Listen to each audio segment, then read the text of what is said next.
This is Parashat Vaetchanan. Parashat Vaetchanan usually is after Tisha B'Av. Every year, Vaetchanan is part of Parashat Tisha B'Av. It's very ironic that, we have just experienced the Churban of the Hamikdash, then we go to the Parasha, and Moshe Rabbeinu is davening 515 times to go to Eretz Israel, and Hashem doesn't let him go to Eretz Israel. Interesting. In other words, Tisha B'Av, and Moshe Rabbeinu davens to HaKadosh Baruch Hu, and Hashem doesn't accept this daven. First of all, 500 times the gematria of Vaetchanan.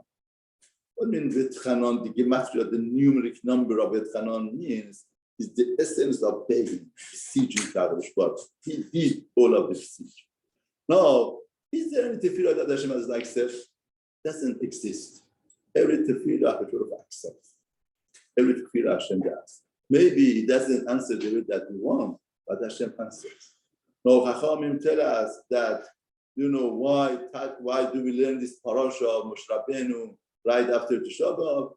Because there is a mitzvah in Tehillim, mitzvah la'asaf. The mitzvah la'asaf was a poem to Asaf that the goyim came and destroy your home and they burn your hecha. The Gemara in Berachot asks, why is it mitzvah la'asaf, poem la'asaf? That's the eulogy to Asaf, like eulogy that keynote that we say on Tisha B'Av. Why is it mismo? The same Mefarshim say, because Asaf sees that as a chesed of Hashem. In other words, there was potential of anger of HaKadosh Baruch Hu to destroy Am Yisrael, and he should destroy. But what did Hashem do? Hashem poured his anger on etzim va'avonim, on the wood and on the stone, and then put on Kahal Yisrael to destroy, to wipe out the Kahal Yisrael. And that's why Asaf is saying it's a poem to Asaf. That HaKadosh Baruch Hu didn't put. Let's say, imagine somebody hires somebody else. A worker made to work for him, somebody, and that's something wrong. He screams at him and he punishes him, whatever that he wants, he does it. No, somebody's child does something wrong. He loves his child. He doesn't let himself to show anger on the child or to punish him. What does he do? He pours his anger on the table, bangs on the table, and pours everything on the table. Now, what made him to put his anger on the table, not on the person?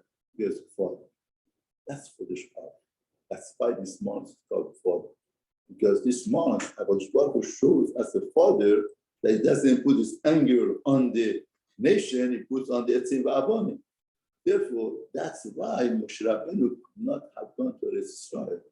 Because if Moshe Rabbeinu had gone to Eretz Israel without the Hamikdash that comes out through Kovach of Torah of Moshe Rabbeinu, Kovach of Torah builds the Hamikdash cannot be destroyed. Then if it cannot be destroyed, where should Hashem put his anger? He would wipe out the Kahal Yisrael, and that's the disaster of the Kahal Yisrael. But in reality, Hashem is answering Moshe Rabbeinu. He's telling him it's good for the Kahal Yisrael, what's good for the Kahal Yisrael should happen. And that's not good. That's why here we find that Moshe Rabbeinu is not going to Eretz Israel, and after Tisha B'Av, that's why the Gaon Mivina says, why by time of Chatzot we sit on the chair. And by the way, there's a mistake that people think that everything becomes light. Nothing becomes light. There's only one halacha that becomes light, that you don't have to sit on the floor, you could sit on the chair. Gaon Mivina says, because at that time of the afternoon, the fire got to Beit HaMikdash. I don't understand. If the fire got to Beit HaMikdash, it's worse or it's better?